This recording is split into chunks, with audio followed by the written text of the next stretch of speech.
네, 음악은 따로 들려드립니다. 말로만 하는 음악 이야기. 이번에 소개해드릴 곡도 아니고 아티스트도 아니죠. 김 감독이 곡 소개가 날로 새로워지고 있습니다. 네. 이번 시간에는 덴마크의 수도 코펜하겐에 재즈 클럽이 하나 있는데요.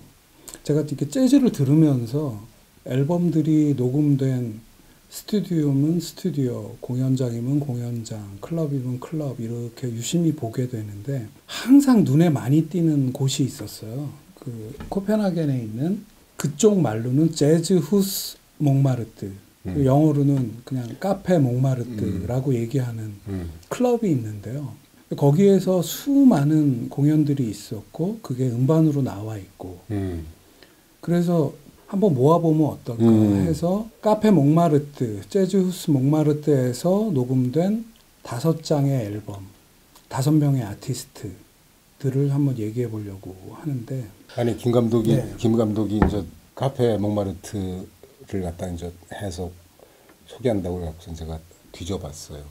덴마크 지도를 처음 이렇게 크게 펼쳐봤네. 그렇죠. 그래가지고 도대체 이 몽마르트 카페 몽마르트가 어디 있는 거야 하고 찾아봤더니 스토 아이니길이라는 동네인데 이게 우리나라로 치면 가장 코펜하겐에서도 가장 번화가예요. 근데 코펜하겐이 보니까 핀란드, 노르웨이 그리고 이쪽으로는 독일 해가지고선 그 가운데 아주 심장부에 있는데 코펜하겐이 그 코펜하겐의 심장부에 이 몽마르트 카페가 있는 거예요. 저는 대학교 때 배낭여행할 때 한번 코펜하겐을 가본 적이 있었는데 이따 얘기하게 될 스탄게츠 앨범이 녹음되기 2달 전에 제가 갔었더라고요. 그거 생각하면 너무나 아쉽고 근데 그때는 재즈를 잘 모를 때니까 뭐 아쉬울 것도 없는데 예를 들어 네덜란드나 독일 쪽에서 기차를 타고 가면은요 위에 도착하면은 유럽 대륙 위에 도착하면 기차가 배 안으로 들어가고요. 그 배가 건너서 다시 코펜하겐으로 쭉 들어가는 그 기억이 나네요. 예.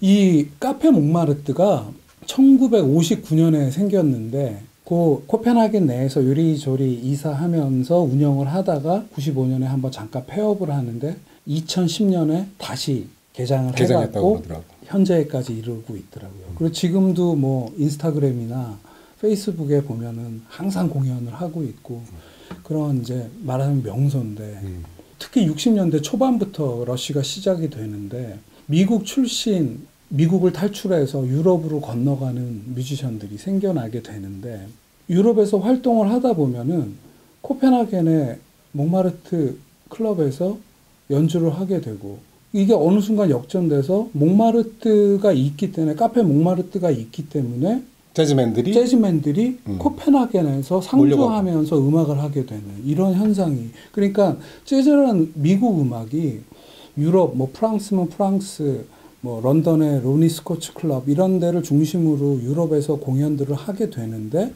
각 나라별로 하게 되는데 유독 코펜하겐에 많이 상주를 하게 되는 벤 웹스터도 코펜하겐에서 돌아가셨고 덱스터 고든도 유럽에 건너가서 62년도에 건너가서 76년도에 돌아오기까지 코펜하겐을 중심으로 활동을 했고 그런 클럽인 거죠. 스탄게츠가 사실 이 몽마르트가 자리 잡게 하는데 아주 공헌을 그게 했더라고요. 스탄게츠가 몇 번째 부인인지 모르겠는데 스웨덴 사람이었대요. 그러니까 당연히 코펜하겐 살았고 58년부터 61년까지 스웨덴 아내와 코펜하겐에 살았대요. 그래서 그럼 59년에 카페 몽마르트가 생겼으면 거기에서 공연을 하면서 돈도 벌고 했겠죠. 그래서 오늘 소개할 뮤지션들이 지금 얘기 나왔던 스탄게츠 그리고 테너 색소포니스트 자니 그리핀 그리고 챗 베이커 챗 베이커도 한 78년 정도부터는 유럽에서 한 10년 살다가 88년에 암스테르담에서 돌아가셨죠. 그리고 덱스터 고든 아까 얘기 나온 그리고 제일 선배인 벤 웹스터 이렇게 5명의 앨범을 한번 살펴볼 건데 첫 번째 스탄게츠의 People Time The Complete Recordings 해갖고 1991년도에 공연했던 거가 원래는 92년에 2장짜리 앨범으로 나왔었는데 People Time이라는 앨범으로 전에 한번 소개를 시켜드렸었어요. First Song for Ruth란 곡을 소개하면서. 근데 그 공연이 스탄 게츠의 마지막 공연이기도 하고 해서 2010년에 그 공연을 91년도 3월 3일부터 6일까지 4일 동안 공연을 했는데 그 레코딩 전체를 다 박스 세트로 CD 7장으로 나오거든요. 그 앨범에는 보면 92년도에 나왔던 첫 피플 타임 앨범에서는 CD 2장이었는데 7장으로 되면서 그날 하루에 2번 연주한 거를 전체를 다 실어놨기 때문에 오늘 다시 소개할 곡 First Song도 저번에 소개드렸던 건 92년에 처음 나왔을 때 버전인데 한 곡이 들어있었는데 이 7장짜리 2010년도에 나온 컴플리트 버전에서는 퍼스트 송이 3곡이 녹음된 그대로 라이브가 있는데 그 중에 둘째 날 했던 라이브. 그래서 만약에 전에 92년도에 나왔던 버전으로 들으신 거는 3일째 공연에서 한 퍼스트 송인데 오늘 링크에 올릴 곡은 둘째 날 3월 4일 날 한 라이브인데요. 이 앨범과 이 곡을 얘기하면서 이 두 분의 우정에 대해서 한번 얘기를 해보고 싶은데 스탄 게츠와 피아니스트 케니 베런이에요. 스탄 게츠와 이 케니 베런이 70년대 만나갖고 공연하고 80년대 스탄 게츠가 프로포즈 해갖고 같이 투어도 돌고 했는데 이 91년도에 코펜하겐의 그 몽마르트 클럽에서의 공연은 스탄 게츠가 둘이 하자. 근데 이때쯤에 스탄 게츠는 말기암으로 간암으로 건강이 아주 안 좋은 상태였대요. 그래서 이 4일간의 공연 마지막 날은 두 번째 공연을 하지 못해요. 그러니까 쉬는 시간에 건강이 너무 나빠져갖고. 근데 이 판을 전체를 들어보고 특히 퍼스트 송을 이렇게 들어보면은 이 호흡이 딸려가는 스탄 게츠가 아주 고통스러워하는 모습이 그대로 연주에 담겨 있는데 이 케니 베런이라는 16살 후배 피아니스트가 그거를 그대로 받아내고 중간에 선배 쉬세요 하는 느낌으로 피아노도 되게 진중하고 되게 아름답게 치고. 아, 그래서 그랬구나. 네. 음악이 퍼스트 형이 보내준 게 하여튼 별별 First Time Ever I Saw Your Face, Summer Time 하여튼 첫 딱 시작되는데 그냥 뭔가 이렇게 오더라고 이렇게. 네, 네. 그게 느껴져요.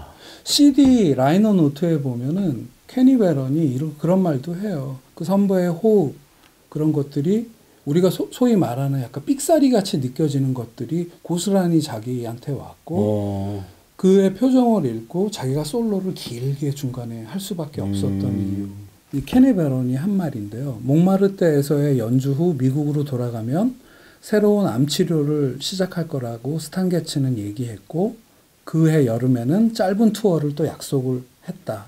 난 계속 미국에 돌아와서 계속 안부 전화를 했고 많이 좋아졌다는 대답을 들었다. 듀오 앨범과 즉 이 앨범과 그해 3월에 연주하고 돌아와서 7월에는 또 파리 공연을 얘기하면서 스탄 게츠가 되게 기뻐했다. 근데 그것이 마지막 통화였고 1991년 즉 이 앨범을 녹음하고 3개월 후인 6월 6일 날은 돌아가셨던 거죠. 근데 이런 말을 써놨어요. 라이너 노트에. 이 앨범의 음악은 매우 특별하다. 그의 마지막 남겨진 녹음이라서 뿐만 아니라 그의 암투병에서 오는 고통에도 불구하고 아니 어쩌면 고통 때문일지도 모르는 그 음악이 사실적이고 정직하고 순수하고 아름답기 때문이다. 같이 연주한 듀엣 곡인데 그 후배가 돌아가신 다음에 그 CD를 내기 위한 라이너 노트를 쓰면서 그 선배를 이렇게 한번 다시 생각해보고 기리고 안 되는 영어지만 이렇게 해석해서 읽어가면서 이 음악을 다시 들으면 너무 좋고 오늘 우리가 얘기하고자 하는 카페 몽마르트에서의 어쩌면 가장 훌륭한 공연이 아닌가 개인적으로 생각하게 되는 거죠. 두 번째 라이브 앨범은 자니 그리핀 쿼텟의 블루스 포 합이라고 1973년도. 이 자니 그리핀도 56년에 혜성과 같이 등장해갖고 블루노트에서 출발하면서 이분도 역시 63년도에 유럽으로 이주를 해요. 프랑스를 기점으로 해서 유럽을 돌아다니면서 투어를 하셨겠죠. 73년에 이 카페 몽마르트에서 공연인데요. 함께한 멤버가 피아노의 케니 드루, 이 케니 드루도 61년도에 조금 더 먼저 유럽으로 이주해서 코펜하겐 위주로 활동을 해요. 그리고 메즈 빈딩이라고 덴마크 베이시스트, 에드 틱펜이라고 드러머인데 또 역시 미국에서 같이 활동하던 이렇게 쿼텟을 이뤄서 공연을 하는데 블루스 포 합이 73년 앨범인데 그 중에서 Alone Again이라는 곡이 있는데 약간 연결이 돼요. 나름 순서를 정하게 되는 것이 퍼스트 송 스탄 게츠의 그 거친 호흡과 그런 느낌을 갖고 자니 그리핀이 73년도 되면 개인적인 생각이지만 유럽 생활하면서 많이 외로웠을 것 같은 느낌인데 Alone Again이라는 제목으로 본인 작곡이더라고요. 곡이 되게 조용하고 아름답고 발라드라기에는 너무 애조띤 그 연주가 너무너무 아름다워갖고 자니 그리핀의 이 곡을 두 번째로 소개하고요. 세 번째 얘기할 거는 역시 챗 베이커를 유럽에서 활동한 챗 베이커를 빼놓을 수가 없죠. 챗 베이커가 트리오로 녹음한 앨범인데요. 79년도에 이 몽마르트 클럽에서 트리오로 연주를 했어요. 드럼이 없어요. 챗 베이커가 트럼펫을 불고 그리고 덕 레인이라는 당시 23살 아버지도 기타리스트인데 지미 레인이라고 덕 레인이가 기타를 치고 빼놓을 수 없는데 이 카페 몽마르트 클럽에 아예 터줏대감 같은 젊은 베이시스트가 있었어요. 닐스 해닝 올스테드 페데르센이라고 이름이 굉장히 길죠. 근데 어느 여타의 미국 베이시스트보다 너무 훌륭한 연주를 하는데 그래서 아까 얘기한 케니 드루 그리고 닐스 해닝 올스테드 페데르센 그리고 알렉스 류엘이라는 또 덴마크 드러머가 있어요. 이 세 분이 카페 몽마르트의 그러니까 정규 리듬 파트, 리듬 섹션으로 상주하면서 재즈맨들이 오면은 같이 연주를 하고 그런 연주를 많이 남겼어요. 그래서 이 챗 베이커의 이 앨범에서는 챗 베이커가 그 유럽 생활에서 많이 힘 빠졌을 것 같은데 여기서는 되게 애조띤 연주를 하는데 굉장히 힘이 있다고 그럴까? 챗 베이커 치고는 정신 바짝 차리고 하는 연주 그랬어요. 같은 느낌을 좀 받았어요. 그런 느낌이 있어. 그만큼 트리오로 다른 여타의 뮤지션들이 많지 않은데 트리오로 되게 이렇게 밀도 높은 연주를 하고 있다.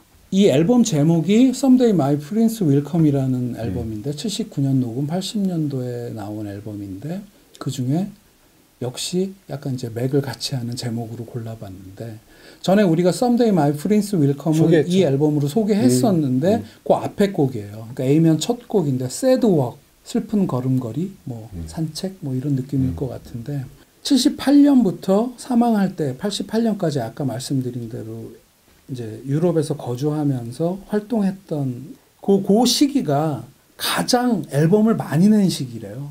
미국에서 젊었을 때보다 오히려. 그래서 혹자들은 이 후기의 챗 베이커를 더 좋아하는 분들도 많거든요. 저도. 예. 그러니까 오히려 그 인생의 어떤 파란만장함을 다 겪고 난 다음에 다 탈진한 상태 같지만 음악호는 그대로 살아남아서 그렇게 하는 연주가 참 인상적이죠. 그때 챗 베이커 보면은 사실은 루저지. 미국에서 그렇죠. 보면. 예. 미국에서 보면 루저지. 근데 유럽에서는 안 그랬어요. 그러니까 자기가 마일스 데이비스랑 견주고 뭐 처음에는 그렇죠. 20대 때는 그랬잖아요. 그랬다가 마약으로 해가지고서는 그렇게 절단이 났었는데 거의 뭐 연예인 같은 인기를 구가하던 시절도 젊은 시절에 있었고. 근데 그 유럽 시절의 연주 유럽 시절의 목소리가 전 정말 좋아요. 네. 정말 그냥 이렇게 막 하고 뭐라 그럴까? 그냥 잿빛이야. 이 앨범에서는 보컬은 없고 연주만 하는데 앨범 자켓에도 보면은 이렇게 코펜하겐 어디겠죠? 앉아서 공원에 이러고 툭 앉아 있는 모습이 그 당시 챗 베이커한테 왠지 이렇게 연민이 인달까? 뭐 그런 그럼요. 나 음악 자체도 새드웍이라는 그 곡은 그런 느낌이고요. 네 번째로 얘기할 건 아까 이제 얘기했었던 덱스터 고든. 덱스터 고든의 1965년 연주인데 2004년에 발매된 앨범인데 미스티라는 앨범이 있는데 그 앨범에서 미스티. 우리 미스티 전에 소개했죠. 엘라 피츠제럴드고 여러 아티스트들의 미스티를 소개를 했었는데 이 덱스터 고든은 전 되게 좋아하는 게 우선 이 덱스터 고든이 뭐 비밥 시절부터 시작해갖고 쭉 연주를 해오다가 61년, 62년에는 블루노트와 계약을 해갖고 한 5장을 연달아 내요. 그리고 62년에 돌연 유럽으로 간대요. 그러다가 이제 한 3년 후 65년에 코펜하겐에서 몽마르트 클럽에서 이제 라이브를 하는 건데 이 미스티라는 앨범에 이 미스티를 누구와 연주를 하느냐 쿼텟 구성으로 하는데 테너 색스폰에 당연히 덱스터 고든이고요. 아까 말씀드렸던 사람들이 그대로 나오죠. 먼저 가 있었던 케니 드루가 피아노를 치고요.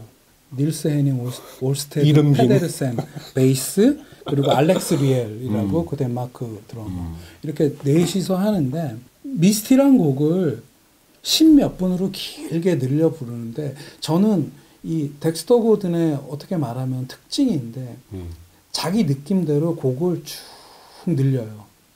어떻게 보면 되게 단조한 포맷으로 모든 곡들을 연주하는데 본인의 느낌이 확실히 살아있는 것 같아요. 그러니까 약간 강단이 있달까? 이 사람은 자기 스타일을 쭉 밀고 가는 거예요. 예. 이 덱스터 고든이 한 말이 있죠. 아까 우리 미국 출신 뮤지션들이 왜 유독 이렇게 버드 파일부터 시작해갖고 유럽으로 많이 가서 연주를 했느냐. 뭐 덱스터 고든이 그런 말을 했대요.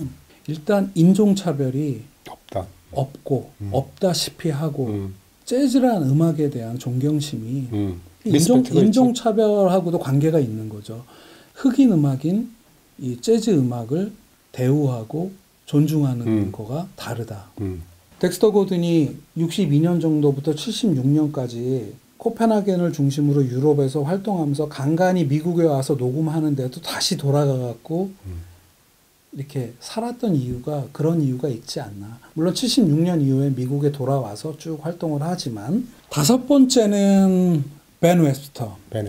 한 그러니까 두어 주 전에 페니스 프롬 헤븐이라는 곡을 소개하면서 벤 웹스터를 위주로 해서 설명을 드렸죠. 그때 들었던 페니스 프롬 헤븐은 스튜디오 앨범으로 54년 녹음 앨범으로 페니스 프롬 헤븐을 들었었는데 그로부터 한 11년 후 65년도에는 역시 이 양반도 한 64년 정도에 유럽으로 이주를 하시더라고요.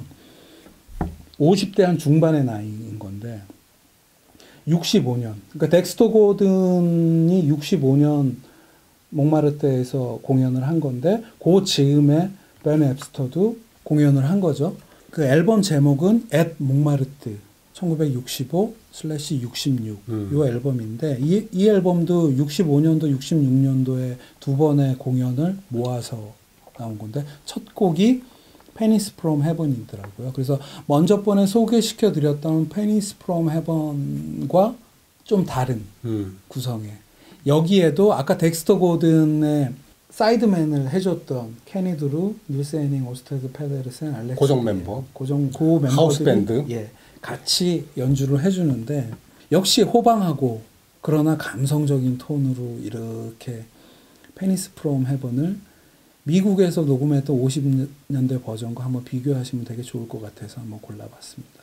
지금 그런 생각이 들었어요. 저는 음악 좋아하는 입장에서 특히 재즈 뭐 매니아는 아니지만 수박 겉핥기로 알고 있지만 재즈를 사랑하는 입장에서 우린 공연장이 없어요.